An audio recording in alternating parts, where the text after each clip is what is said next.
नमस्कार मंडळी, अवधूत चिंतन श्री गुरुदेव दत्त श्री स्वामी समर्थ महाराज की जय. बघा, 28 नोव्हेंबरपासून शुक्रवार या दिवसापासून अत्यंत पुण्यवान असा सप्ताहाला सुरुवात झालेली आहे. म्हणजेच काय तर गुरुचरित्र ग्रंथाच्या पारायणाला सुरुवात झालेली आहे. जे कोणी ताई, दादा किंवा कुमारिका ज्या कोणी पारायणात बसले आहेत त्या सर्वांना माझ्याकडून खूप खूप शुभेच्छा. तसेच तुमचे जे 7 दिवस पारायणच आहेत 4 डिसेंबरपर्यंत म्हणजेच दत्त जयंतीनिमित्त निर्विघ्नपणे पार पडू देवी हीच मी स्वामींच्या चरणी प्रार्थना करत आहेत. आता तुम्हाला सांगते, मन लावून जर पारायण केलं किंवा श्रद्धेने जर केलं तर प्रत्येक कथा त्या कथेचा सार आपल्या जीवनात खूप काही शिकवण देऊन जातो. वाचायचं म्हणून वाचू नका, तर एकाग्रतेने पारायण पूर्ण करावे.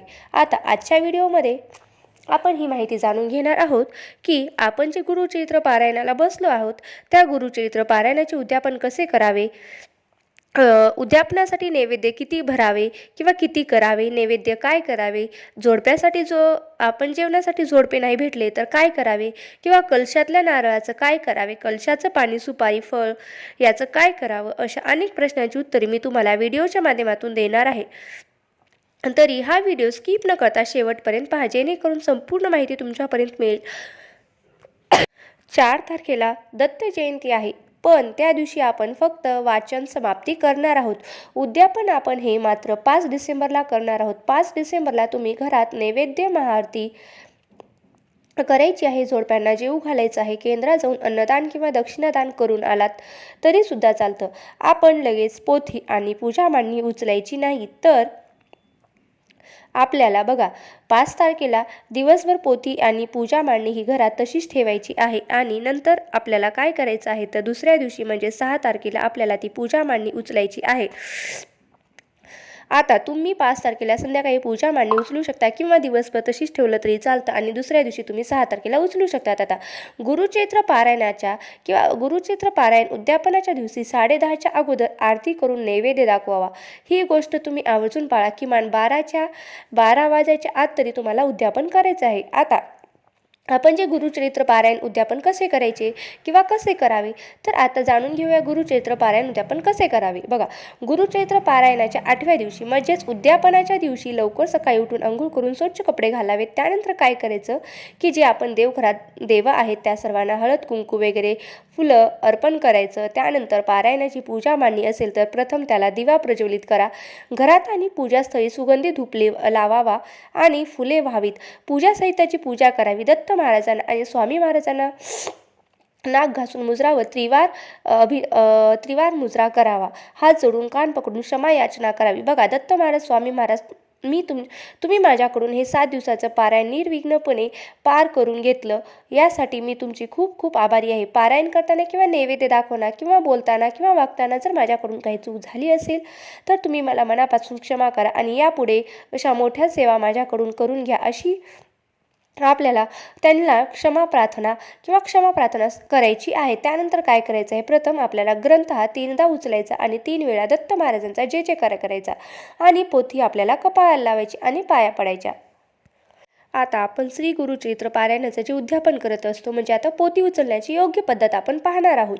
तर पोथी उचलण्याची एक विशिष्ट पद्धत असते. केंद्रामध्ये सुद्धा याच पद्धतीने पोथी उचलली जाते. बघा, पोथीवरचं वस्त्र उघडायचं की पोथी हलक्या हाताने उचला. पोथी उचलून छातीजवळ धरल्यावर थोडं वरती झाल्यावर तुम्ही काय करायचं आहे,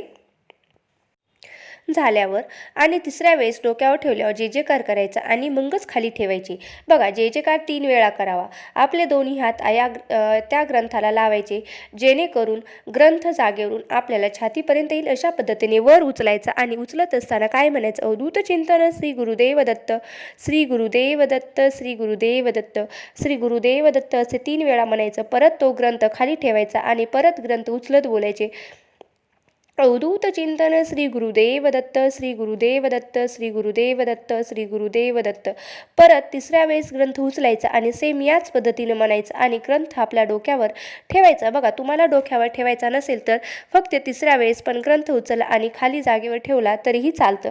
अशा पद्धतीने तुम्हाला हा ग्रंथ हलवायचा आहे. आता डोक्यावर पोती ठेवल्याने काय होते तर तिची ऊर्जा ही आपल्या शरीरामध्ये सामावते. 3 वेळा जे जकार झाल्यानंतर ती पोती परत त्याच ठिकाणी वस्त्रावर ज्यावर आपण पारायण केले आहे तेथेच ठेवायचे आणि त्या कपड्यामध्ये नंतर गुंडाळून ठेवायची. आता ग्रंथ हलवल्यानंतर हे जे 3 नैवेद्य आहे ते नैवेद्य आपल्याला दाखवून घ्यायचे आहे आणि त्यानंतर आपल्याला आरती म्हणायची आहे. आता राहिलेले जे 2 नैवेद्य आहेत ते आपण गाईला आणि कुत्र्याला द्यावे. बघा, पुरणाचा नैवेद्य तयार करावा आणि दत्त महाराजांना आवडणारी जी म्हणजे घेवड्याची भाजी आहे किंवा घेवड्याच्या शेंगाची जी भाजी आहे ती आपल्याला नैवेद्य म्हणून आवर्जून करायची आहे. मात्र त्यात कांदा आणि लसूण अजिबात वापरायचा नाही. तुम्ही साधेसुद्धा जेवण बनवू शकता. एकूण 5 नैवेद्य तुम्हाला तयार करायचे आहेत. महाराजांना आवडणाऱ्या घेवड्याच्या शेंगाची भाजी नैवेद्यामध्ये तुम्ही आवर्जून करावी. एकूण 5 नैवेद्य तयार करावे. ते कोणासाठी तर पहिलं आहे दत्त महाराजांसाठी, दुसरं आहे स्वामी समर्थ महाराजांसाठी आणि तिसरं आहे आपल्या कुलदेवतेसाठी, चौथा आहे आपल्या गुरुचरित्राच्या पोथीसाठी आणि 5वा तो आपल्या गाईसाठी आणि कुत्र्यासाठी तुम्ही हा नैवेद्य करू शकता. आता पूजा पूर्ण झाल्यावर गाईचा नैवेद्य आपण गाईला खाऊ घालावा. उरलेला नैवेद्य घरातील सदस्यांनी वाटून खावा आणि आरती करावी. शक्य असेल तर एखाद्या झोडप्याला जेवू घालावं. आता दारावर आलेल्या भिक्षुकाला रिकाम्या हाताने कधीही पाठवू नये. नैवेद्य दाखवून झाल्यावर आरती करावी. आता सुरुवातीला तुम्हाला गणपतीची आरती म्हणायची आहे, त्यानंतर तुम्ही दत्त महाराजांची आरती म्हणायची आहे, त्यानंतर तुम्ही स्वामींची आरती करायची आणि आपली कुलदेवी आणि कुलदैवत आहे त्यांच्याही आरत्या म्हणायच्या. अशा पद्धतीने तुम्हाला या 5 आरत्या या दिवशी करायच्या आहेत उद्यापनाच्या दिवशी. आता असा एक प्रश्न पडतो की तो म्हणजे जेवायला झोडपं बोलवायचं. मग कोणाला बोलवायचं? जे तुमच्या जवळ असतील त्यांना कोणालाही जोडप्याला तुम्ही बोलू शकता किंवा एखाद्या ब्राह्मणाला तुम्ही दान देऊन दक्षिणा देऊन सुद्धा तुम्ही त्यांना जेवायला घालू शकता आणि शक्य नसेल तर तुम्ही त्यांना फक्त दक्षिणा आणि दान सुद्धा देऊ शकतात. आता ही जर शक्य नसेल तर आपण जो नैवेद्य दाखवतो त्याच वेळेला काय करायचं, शिधा काढून एका ताटलीमध्ये ठेवा आणि त्या शिध्याची सुद्धा पूजा करा आणि तो जो शिधा आहे त्या दिवशी उद्यापन केलं जातं. त्या दिवशी जर शक्य झालं तर आजूबाजूच्या जिथेही कुठे तुमच्या जवळ दत्त मंदिर असेल किंवा स्वामी समर्थांचं केंद्र असेल त्या मंदिरामध्ये तो शिधा आपल्याला जाऊन ठेवायचा आहे. जी काही दक्षिणा असेल तुम्ही 21, 51, 101, 201 असे जी काही असेल ती तुम्ही दक्षिणासुद्धा त्यांच्यासोबत ठेवू शकतात. शिधा हा 4 जण व्यवस्थित जेवू शकतील एवढा शिधा आपल्याला काढून एखाद्या मंदिरामध्ये किंवा तुम्ही एखाद्या गरीबाला सुद्धा दान करू शकतात. त्यांच्यामुळे असं अडून बसायचं नाही. पण उद्यापनाला जोडपं मिळालं तर खूपच चांगलं. बघा, जो गाईचा किंवा कुत्र्याचा नैवेद्य आहे तो गाईला किंवा कुत्र्याला खाऊ घालायचा. गाई कुत्रे नसतील तर आजूबाजूचं एखादं मोठं झाड असेल किंवा मोकळी जागा असेल तिथे ठेवा. गाय आणि कुत्र्याच्या नावाने ठेवायचं. बाकी कोणत्याही जनावरांनी ते खाल्लं तरी काहीही हरकत नाही. शेवटी कोणाच्या तरी जनावर मुखात जातच आहे. आता उद्यापनानंतर पूजा साहित्य जसं आहे तसं ठेवा. दुसऱ्या दिवशी सकाळी संपूर्ण पूजेवर पुन्हा गंध, फुलं, अक्षता वाहा आणि नंतरच पूजा हलवायची आणि साहित्याचं विसर्जन करायचं. बघा ते कसं करायचं तर आता पारायणाचं जे साहित्य आहे काय काय आहे प्रत्येक वस्तूची माहिती. कलशातील नारळ, या नारळाने गुरुचरित्र वाचनाची सर्व ऊर्जा शोषून घेतलेली आहे. हा साधासुद्धा नारळ नाही तर तो नारळ फोडून किंवा विसर्जन न करता एका स्वच्छ लाल वस्त्रात पूर्णपणे गुंडाळा आणि त्याला गाठ मारा.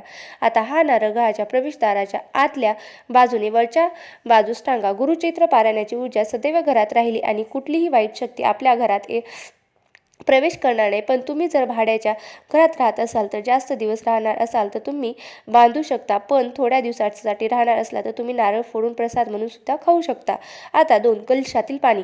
आता या पाण्यात ही खूप ऊर्जा सामावलेली आहे. हे पाणी घरातल्या टॉयलेट बाथरूममध्ये सोडून प्रत्येक कोपऱ्यात फुलाने किंवा पाण्याने तुम्ही शिंपडू शकता. स्वतःच्या, मुलाच्या आणि घरातील सर्व व्यक्तींच्या अंगावर हे जर पाणी शिंपडलं तर उंबाड्याच्या आणि प्रवेशद्वारावर सुद्धा शिंपडलं तरीही चालतं. फक्त तुळशीचे झाड सोडून तुम्ही बाकी इतर झाडांना सुद्धा टाकलं तरी चालतं. आता दत्त व स्वामींचे फोटो, मूर्ती उचलून तुम्ही त्यांच्या जागेवर जिथे ठेवतात दररोज तेथे तुम्ही ठेवलं तरी चालतं. आता फळे, जी तुम्ही 7 फळे ठेवली होती ती घरातल्या सर्व व्यक्तींनी प्रसाद म्हणून खायची आहेत. बाहेरच्या व्यक्तींना मात्र द्यायची नाहीत. आता दत्त प्रतीक म्हणून ठेवलेली सुपारी किंवा विड्याच्या पानावर जी आपण सुपारी किंवा तांबण्यात ठेवलेली जी सुपारी आहे काय करायचं, थोडासा दत्त महाराजांचा मंत्र म्हणून त्यावर अभिषेक करा आणि ती सुपारी तुम्ही विसर्जन करू शकता किंवा तुम्ही ती सुपारी दत्ताचं प्रतीक म्हणून सुद्धा जपून ठेवू शकता. आता ती सुपारी एका डब्बीत ठेवा आणि तिला आपले हात विशेषतः विटाळ किंवा सुतक काळी लागणार नाही याची काळजी घ्यावी. आता अखंड दिवा वातीचं काय करायचं तर दिव्याची जी वात आहे, जी पारायण करताना ऊर्जा शोषून घेते, ती वात कचऱ्यात न टाकता पाण्यामध्ये प्रवाहित करून द्या. किंवा बघा, जर मातीची पंती असेल तर त्या पंतीत तुम्ही वात थोडंसं तेल टाकून ती वात पेटवावी व तिचा जो भस्म होईल तो भस्म आपण सर्वांनी कपाळी लावावा आणि